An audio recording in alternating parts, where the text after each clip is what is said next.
किया था, वह उनके ज्ञान से इतना प्रभावित हुआ कि उसने उपनिषदों का अनुवाद फारसी भाषा में कराया।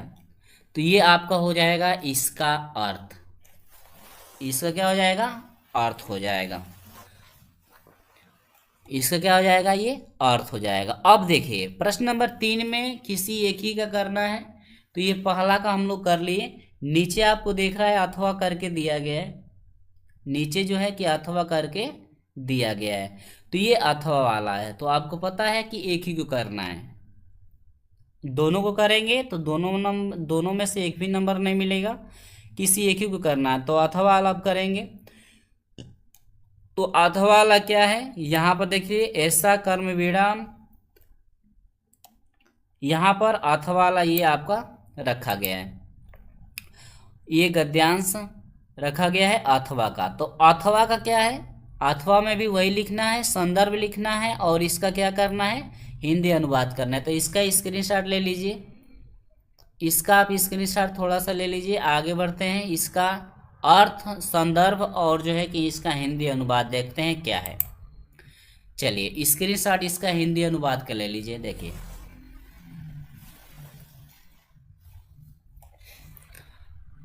देखिए संदर्भ पहला हेडिंग होगा, प्रस्तुत गद्यांश हमारी पाठ्य पुस्तक संस्कृत खंड में संकलित भारतीय संस्कृति, ये किससे लिया गया है, भारतीय संस्कृत से।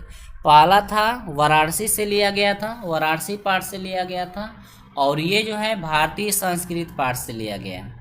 किससे लिया गया है, भारतीय संस्कृत पाठ से लिया गया है, ठीक ना।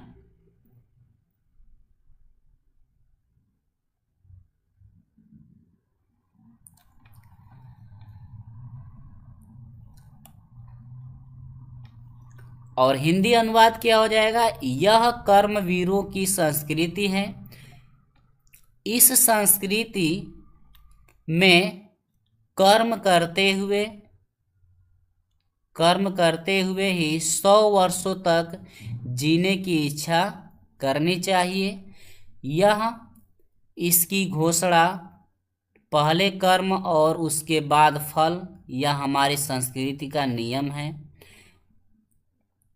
आपको पता है कि जैसा कर्म करेंगे वैसा फल मिलेगा, ऐसा कहा जाता है, माना जाता है।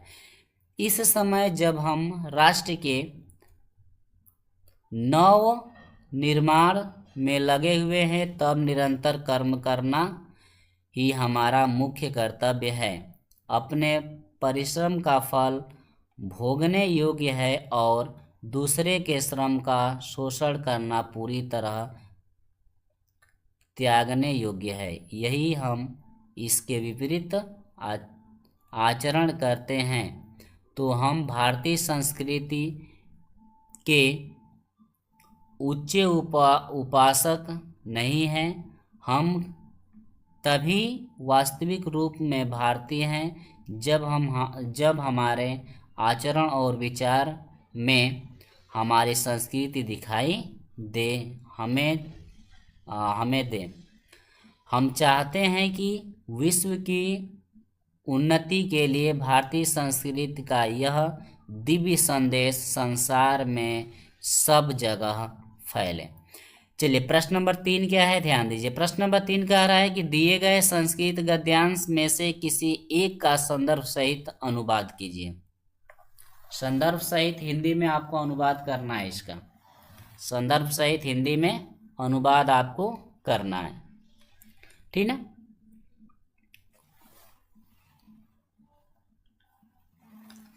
चलिए आगे बढ़ते हैं। देखिए सर्वे भवन्तु सुखिनः, सर्वे सन्तु निरामया, सर्वे भद्राणि पश्यन्तु, माँ कश्चिद दुख भाग भवते। तो संदर्भ क्या है, यह श्लोक हमारी पाठ्य पुस्तक भारतीय संस्कृत नामक पाठ से लिया गया है। किस संस्कृत नामक पाठ से लिया गया है, भारतीय संस्कृति नामक पाठ से लिया गया है ये, ठीक ना। अब हिंदी अनुवाद क्या हो जाएगा इसका, देखिए सब सुखी हों, सर्वे भवन्तु सुखिनः का मतलब यह हुआ कि सब सुखी हो। सर्वे सन्तु निरामया का मतलब यह हुआ कि रोग रहित निरोग हो, यानी कि सब क्या है, सर्वे माने सभी जो है कि रोगी न हो, रोग रहित यानी कि निरोग हो, यानी कि रोगी न हो। सर्वे भद्राणि पश्यन्तु यानी कि सब कल्याण को देखें, अर्थात सबका कल्याण हो। कश्चिद दुख भाग भवते और कोई भी दुख का भागी न बने। यह आपका इसका अर्थ हो जाएगा। ये जो है आपका क्या हो जाएगा, इसका अर्थ हो जाएगा। चलिए स्क्रीनशॉट इसका ले लीजिए, आगे बढ़ते हैं। स्क्रीनशॉट इसका ले लीजिए, आगे बढ़ते हैं। स्क्रीनशॉट ले लीजिए सभी लोग।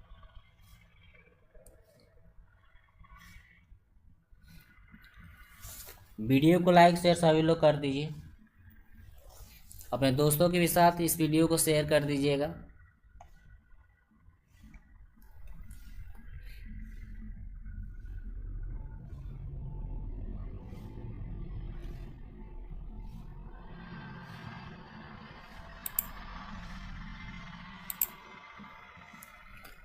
चलिए अगला प्रश्न देखते हैं।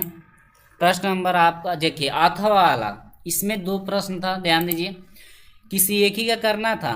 देखिए संदर्भ पे 2 और अनुवाद करेंगे आपका तो 3 नंबर मिलेगा। 3 2 5 नंबर। संदर्भ पे आपका 2 ही नंबर मिलेगा। संदर्भ पे आपको 2 ही नंबर मिलेगा, ये भी ध्यान दीजिएगा। अथवा वाला क्या है, अथवा वाला भी देख लेते हैं। किसी एक को करना है, मैं बार बार बोल रहा हूँ कि पेपर में किसी एक ही को करना है, दोनों को नहीं करना है। पेपर में बच्चों किसी एक ही को करना है, दोनों को आपको नहीं करना है।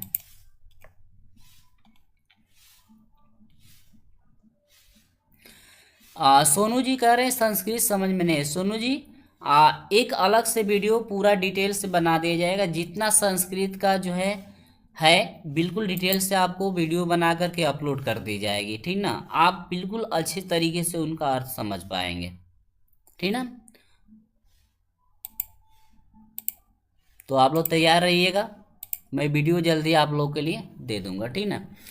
चलिए संदर्भ क्या है इसका ध्यान दीजिएगा। प्रस्तुत श्लोक जीवन सूत्राणी किससे लिया गया है, जीवन सूत्राणी जो है कि नामक पाठ से लिया गया है। ये जो श्लोक लिया गया है ना, अथवा वाला जो श्लोक है, जीवन सूत्राणी नामक पाठ से लिया गया है। पाठ से लिया गया है। यह यक्ष और युधिष्ठिर के संवाद का अंश है। यक्ष और किससे, युधिष्ठिर के संवाद का क्या है, ये अंश है। अब देखिए हिंदी अनुवाद इसका क्या है।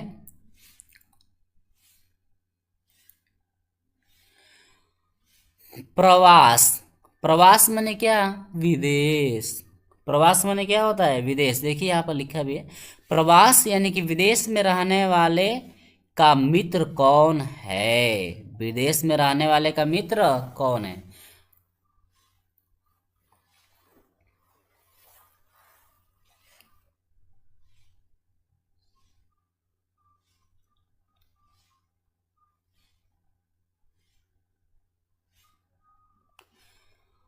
घर पर रहने वाले का मित्र कौन है, यानी कि विदेश में रहता है उसका मित्र कौन होता है, घर पे रहता है उसका मित्र कौन होता है। यानी कि यहाँ पर देखिए दिया है कि किम विस्त प्रवसतो मित्रम किम वित्र गृह सता। यानी कि प्रवस्तो माने होता है विदेश में रहने वाले का मित्र कौन होता है और घर पर रहने वाले का मित्र कौन होता है। इसके बाद आगे देखा दिया है आतुरस्य च किम मित्रम किमस्वित मित्रम मरिष्यते। यानी कि रोगी का मित्र कौन है और मरने वाले का मित्र कौन है। यानी कि आतुरस्य माने होता है रोगी, आतुरस्त माने आतुरस्य माने रोगी, च माने और, यानी कि कौन रोगी का मित्र है और कौन मरने वाले का मित्र है। मरस्यति माने क्या होता है, मरने वाला। तो यहाँ पर आपका हिंदी अनुवाद हो जाएगा कि विदेश में रहने वाले का मित्र कौन है, घर पर रहने वाले का मित्र कौन है, रोगी का मित्र कौन है और मरने वाले का मित्र कौन है। ये इसका क्या हो जाएगा, अर्थ हो जाएगा। ये सबसे छोटा है और आराम से आप लिख भी सकते हैं। ठीक है, चलिए आगे बढ़ते हैं। अगला प्रश्न, स्क्रीनशॉट ले लीजिए इसका आप स्क्रीनशॉट ले लीजिए। अगला प्रश्न देखते हैं।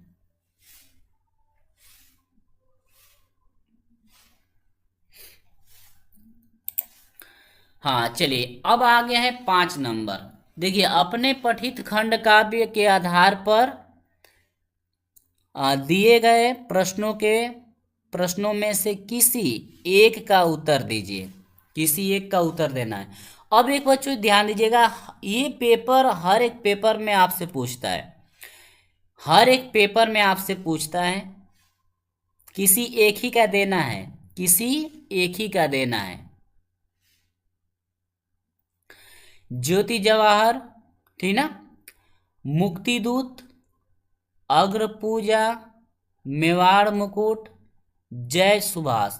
अब ये बताइए आप लोग, ये आपका जो खंड काव्य आता है ना बच्चों, ये खंड काव्य आपका जिला के अनुसार होता है। यानी कि ये खंड काव्य जिले के अनुसार होता है। आप किस जिले से बिलोंग्स करते हैं उसके अनुसार जो है खंड काव्यों को लिखना होता है। खंड काव्यों को लिखना होता है किस जिले से बिलोंग्स करते हैं उनके अनुसार। ठीक ना, आप जिस जिले से बिलोंग्स करते हैं वो खंड काव्य आपको लिखना है। जैसे आप बलिया जिला से हैं तो बलिया जिला से आपका कर्ण के लिए होता है। बलिया जिले में कौन आता है, कर्ण।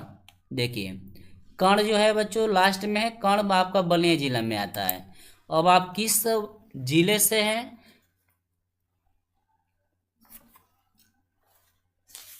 कमेंट करके एक बार बता दीजिए आप लोग किस जिले से हैं, किस जिले से कौन है, कमेंट करके बताइएगा ताकि मैं बता दूं कि आपको कौन सा इसमें से लिखना है। और पक्का है कि ये पेपर में आता है, ये पेपर में जरूर आता है। किस जिले से आप हैं वो जिले के अनुसार आपका रहता है। ठीक ना,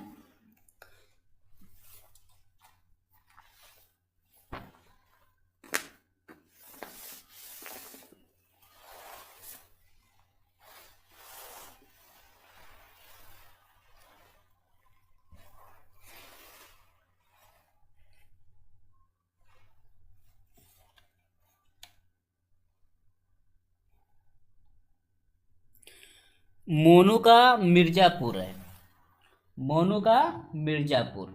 चलिए मिर्जापुर चेक कर लेते हैं कौन से जिले में आता है। कौन सा आपका कर्ण जो है कि खंड काव्य कौन सा होगा।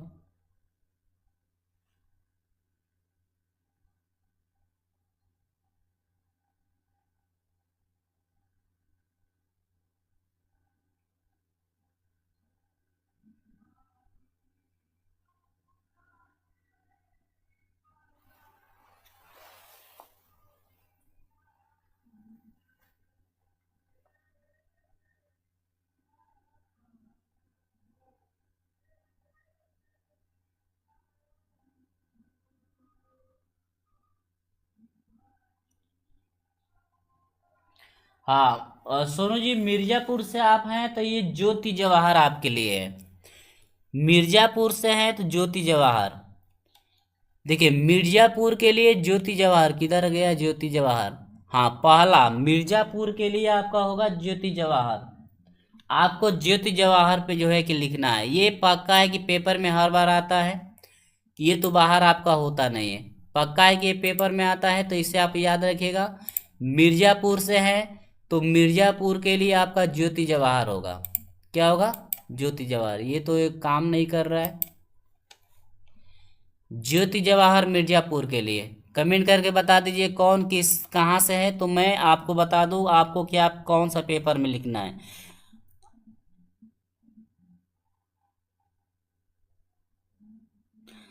माया त्रिपाठी जी कह रही है कि प्रतापगढ़। अच्छा प्रतापगढ़, चलिए आपके लिए चेक कर लेते हैं प्रतापगढ़ के लिए कौन सा है। तो प्रतापगढ़ के लिए जवाहर ज्योति, प्रताप के गढ़ के लिए भी आपका पहला ही है। प्रतापगढ़ मिर्जापुर के लिए आपका जवाहर ज्योति है, ठीक ना। एक अलग से भी वीडियो बना करके मैं अपलोड कर दूंगा, ठीक है। चलिए तो अब बाकी आगे बताइए।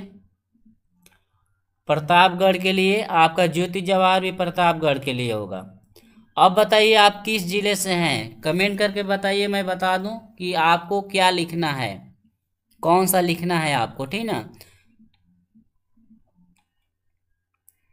कमेंट करके बताइए कि आप किस जिले से हैं, तो मैं बताऊं कि आपको पेपर में कौन सा लिखना है।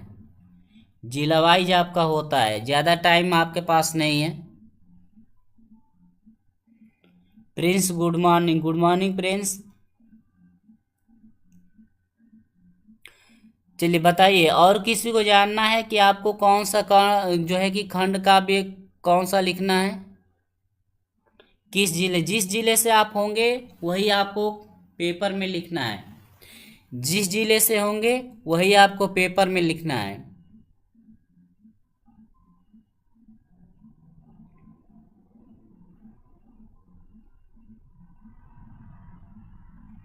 बताइए और किसी को जानना है। चलिए नालंदा जिला, अच्छा नालंदा जिला से हैं तो आपको मैं चेक कर लेता हूँ कौन सा आपको लिखना है।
इसमें नालंदा जिला दिख नहीं रहा है।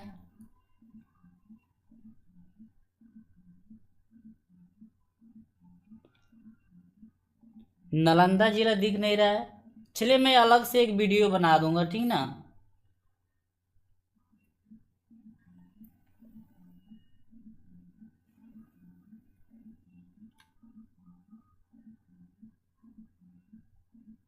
संत कबीर नगर के लिए है मुक्ति दूत, संत कबीर नगर के लिए मुक्ति दूत होगा। संत कबीर नगर के लिए मुक्ति दूत,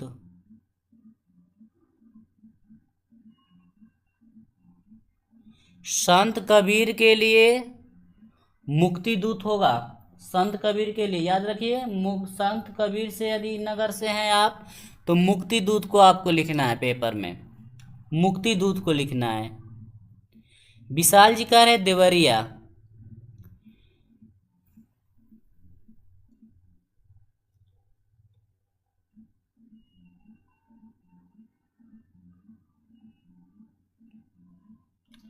देवरिया के लिए आपका मेवाड़, देवरिया के लिए मेवाड़ है।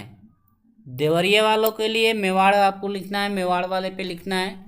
मेवाड़ वालों का दोनों आपको लिखना है, देवरिया वालों के लिए मेवाड़ रहेगा।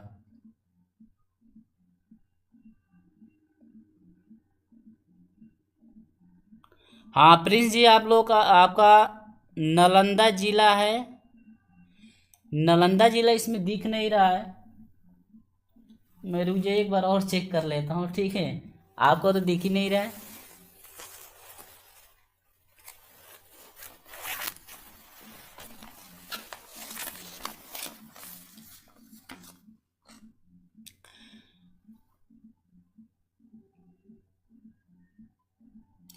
कानपुर वालों के लिए है ज्योति जवाहर। कानपुर वालों के लिए ज्योति जवाहर।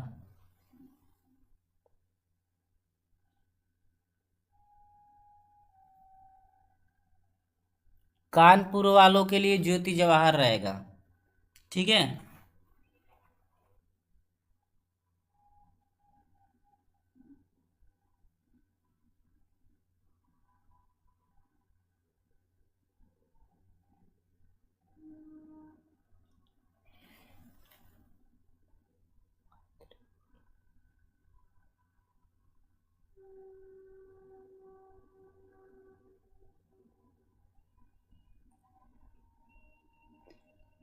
और किसी को जानना है?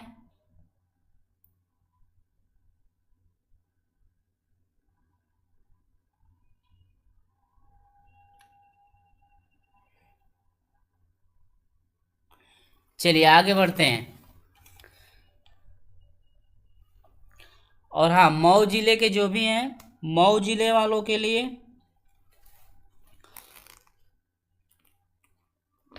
मऊ जिले वालों के लिए अग्रपुज।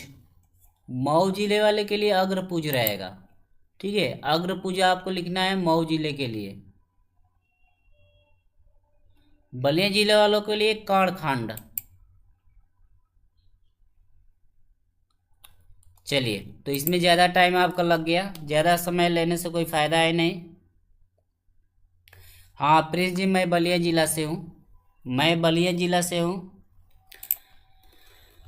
चलिए आगे प्रश्न चलते हैं, प्रश्न नंबर 6 की तरफ बढ़ते हैं। प्रश्न नंबर 6 को देखिए।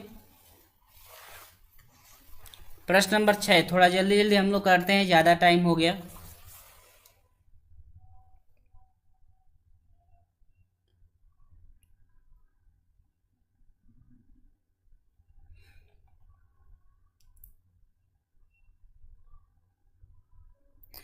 चलिए प्रश्न नंबर 6 कह रहा है कि दिए गए लेखकों में से किसी एक का जीवन परिचय लिखते हुए उनकी एक प्रमुख रचना का उल्लेख कीजिए। यानी प्रमुख रचना को भी आपको लिखना है और इनका जीवन परिचय भी लिखना है, ठीक ना।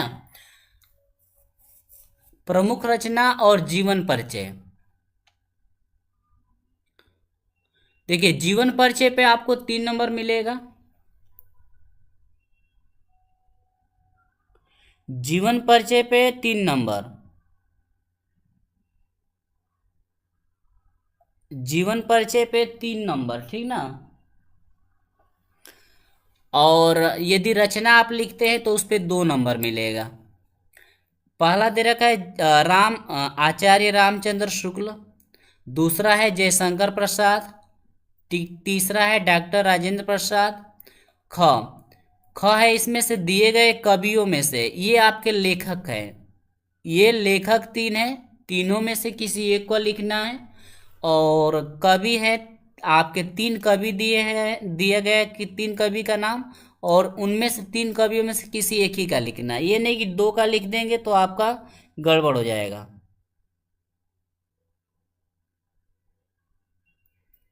ठीक ना। किसी एक ही का लिखना है। तो चलिए देखते हैं जीवन परिचय। यहाँ पे देखिए पहले है आचार्य रामचंद्र शुक्ल का लेखक यानी कि जीवन परिचय, यानी कि ये लेखक के लिए है। आचार्य रामचंद्र शुक्ल ये जो लेखक हैं, इनका जीवन परिचय क्या है ध्यान दीजिए। देखिए जीवन परिचय है बच्चों, आचार्य रामचंद्र शुक्ल का जीवन परिचय हिंदी के प्रसिद्ध आलोचक और निबंधकार आचार्य रामचंद्र शुक्ल का जन्म 1884 ईस्वी में उत्तर प्रदेश के बस्ती जिले में हुआ था। बस्ती जिले में, यानी कि आचार्य रामचंद्र शुक्ल का जो आप जन्म हुआ था 1884 ईस्वी में हुआ था। बस्ती जिले के अंतर्गत हुआ था। अगौना ग्राम सभा का नाम क्या है? अगौना ग्राम सभा में हुआ था। इनके पिता का नाम चंद्रबली शुक्ल था। इनकी प्रारंभिक शिक्षा मिर्जापुर में हुई। वे मिर्जापुर के मिशन स्कूल में चित्रकला के अध्यापक भी रहे। बाद में उन्होंने काशी नगरी प्रचारिणी सभा के माध्यम से हिंदी शब्द सागर के संपादन में सहयोग दिया और काशी हिंदू विश्वविद्यालय में हिंदू विभागाध्यक्ष के पद पर कार्य किए। 1941 ईस्वी में इनका निधन हो गया। इनकी मृत्यु कब हो गई थी? 1941 ईस्वी में इनकी मृत्यु हो गई थी। और बच्चों इसमें ध्यान दीजिए, जो भी आप जीवन परिचय लिखेंगे उनके पिता का नाम माता का नाम भी आपको लिखना है, ठीक है। पिता का नाम माता का नाम भी आपको लिख देना है, तो अच्छा रहेगा। जितना आप लोग इसको विस्तार से लिखेंगे उतना ही अच्छा रहेगा, ठीक ना। तो आपसे रिक्वेस्ट है कि माता के भी नाम आप लोग लिखेंगे तो थोड़ा अच्छा रहेगा। माता का नाम पिता का भी नाम आप लोग इनके लिखिएगा, ठीक है। इनके दादाजी का नाम नहीं लिखना है, ठीक है। माता पिता का केवल आप नाम लिख सकते हैं। साहित्य परिचय में आपको क्या होगा, देखिए। शुक्ल जी ने हिंदी आलोचना वैज्ञानिक आधार दिया। वे एक उच्च कोटि के निबंधकार और निष्पक्ष इतिहासकार माने जाते हैं। यह आपका साहित्य परिचय में रहेगा। किस में रहेगा? साहित्य परिचय में आपका रहेगा।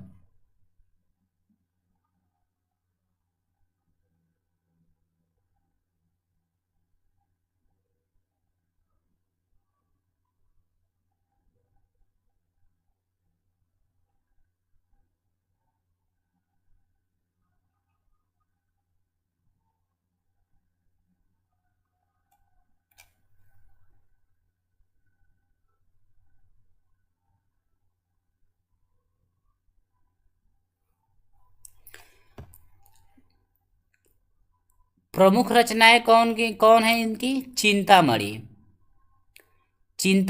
निबंध संग्रह। अन्य रचनाएं कौन कौन सी है? देखिए, हिंदी साहित्य का इतिहास, त्रिवेणी और भ्रमर गीत सार, ये है, ठीक ना। आगे अगला प्रश्न देखिए। अगला प्रश्न क्या है, ध्यान दीजिए।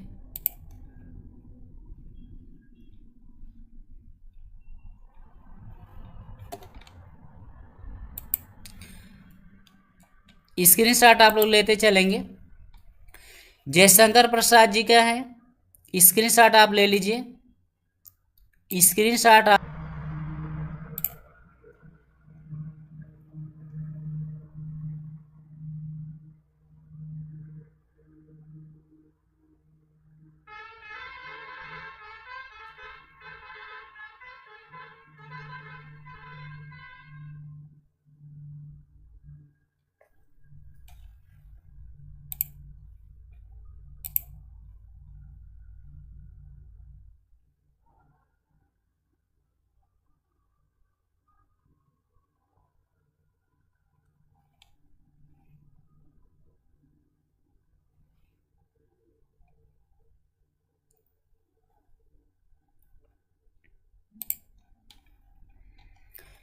जयशंकर प्रसाद का जीवन परिचय। ठीक है, जीवन परिचय में पहला हेडिंग आपका रहेगा जीवन परिचय। हिंदी साहित्य के महान साहित्यकार जयशंकर प्रसाद का जन्म 1889 ईस्वी में काशी यानी कि वाराणसी के एक प्रसिद्ध वैश्य परिवार में हुआ था। इनके पिता का नाम देवी प्रसाद था। जयशंकर प्रसाद जी का जन्म कब हुआ था? 1889 ईस्वी में। इनके पिता का नाम क्या था? देवी प्रसाद। देखिए इनको थोड़ा विस्तार से यहाँ पर रखा गया है, ठीक ना। देवी प्रसाद था इनके पिता का नाम। बचपन में ही माता पिता का देहांत हो जाने के कारण इनकी दीक्षा का प्रबंध बड़े भाई ने किया।